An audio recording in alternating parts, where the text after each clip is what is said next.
Cease fire या युद्ध विराम एक ऐसा समझौता है जिसमें दो विरोधी पक्ष आपसी सहमति से सभी सैन्य कार्यवाही को रोकने का फैसला लेते हैं। इसका उद्देश्य हिंसा रोकना और शांति वार्ता के लिए माहौल बनाना होता है।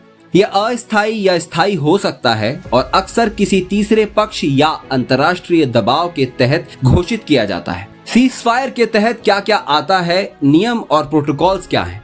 दोनों देशों के सैन्य अधिकारी जैसे डीजीएमओ आपसी बातचीत से सीज फायर की शर्तें तय करते हैं। इसमें जमीन, हवा और समुद्र सभी क्षेत्रों में फायरिंग रोकना शामिल होता है। तय समय और तारीख से लागू होता है और आदेश सैन्य कमांड तक पहुंचाए जाते हैं। उल्लंघन की स्थिति में कार्यवाही या जवाबी कार्यवाही हो सकती है। कभी कभी अंतर्राष्ट्रीय संस्था जैसे यूएन निगरानी करती है। मानवीय सहायता के लिए कॉरिडोर बनाए जा सकते हैं। अभी हाल ही में मई 2025 में कश्मीर में 4 दिनों की भीषण लड़ाई के बाद अमेरिका की मध्यस्थता से भारत और पाकिस्तान के बीच सीज फायर की घोषणा हुई। पाकिस्तान के डीजीएमओ ने भारतीय डीजीएमओ को फोन कर युद्ध विराम की अपील की। भारत ने साफ शर्त रखी, आतंकवाद पर जीरो टॉलरेंस और किसी भी उल्लंघन पर सख्त चेतावनी। हालांकि पाकिस्तान ने पहले भी कई बार सीज फायर के बावजूद उल्लंघन किया है। इसका कारण अक्सर सीमा पर रणनीतिक बढ़त हासिल करना या अंतर्राष्ट्रीय दबाव से बचते रहना रहा है। पाकिस्तान सीज फायर के बाद भी कोई षड्यंत्र कर सकता है, इसकी पूरी संभावना है। इतिहास गवाह है कि पाकिस्तान अक्सर हार को जीत बताने, जनता का ध्यान आंतरिक समस्याओं से हटाने और भारत के खिलाफ दुष्प्रचार फैलाने के लिए ऐसे मौके का इस्तेमाल करता है। इस बार भी कुछ रिपोर्टर्स के अनुसार पाकिस्तान ने सीज फायर के तुरंत बाद कुछ क्षेत्रों में गोलीबारी भी की, जिसकी भारत ने भी कड़ी प्रतिक्रिया दी।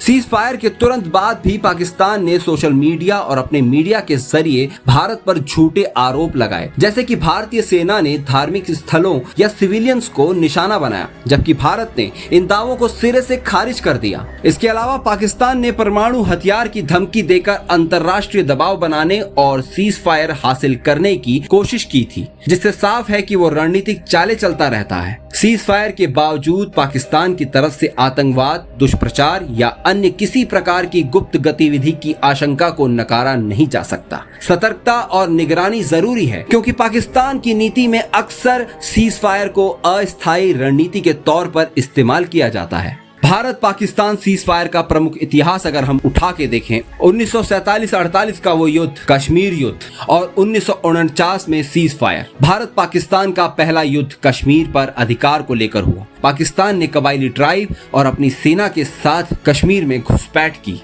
युद्ध में हजारों लोग मारे गए। भारत ने कश्मीर का बड़ा हिस्सा अपने पास रखा। पाकिस्तान ने कुछ पश्चिमी इलाके पर कब्जा किया। सीज फायर हुआ। संयुक्त राष्ट्र के हस्तक्षेप से 1 जनवरी 1949 को औपचारिक सीज फायर घोषित हुआ।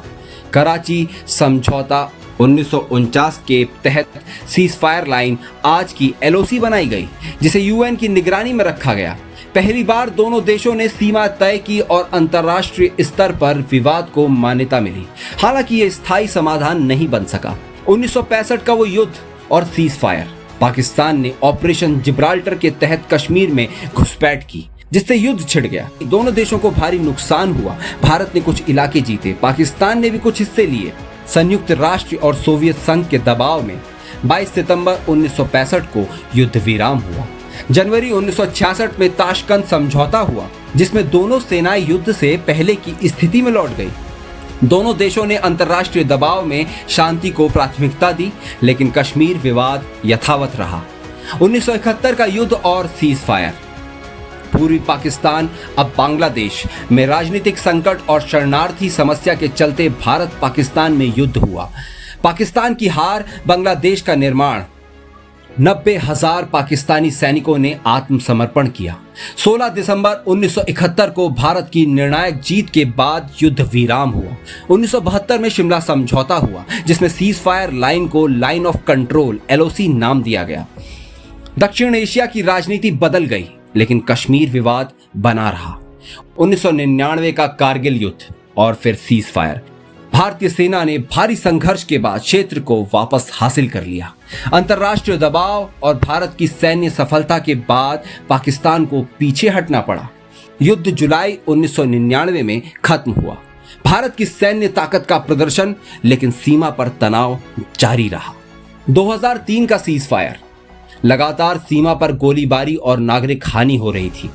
प्रधानमंत्री अटल बिहारी वाजपेयी की पहल पर 25 नवंबर 2003 को नियंत्रण रेखा LOC, अंतर्राष्ट्रीय सीमा और सियाचिन पर सीज फायर लागू हुआ। सीमा पर शांति और नागरिकों की सुरक्षा में सुधार, लेकिन उल्लंघन जारी रहा। 2025 का हालिया सीज फायर। पहलगाम अटैक। हाल ही में सीमा पर बढ़ती हिंसा और अंतर्राष्ट्रीय दबाव, दोनों देशों ने फिर से संघर्ष विराम की घोषणा की, जिसमें सेना पीछे हटाने, दुष्प्रचार रोकने और सीमा पर बैरियर्स को लेकर सहमति बनी।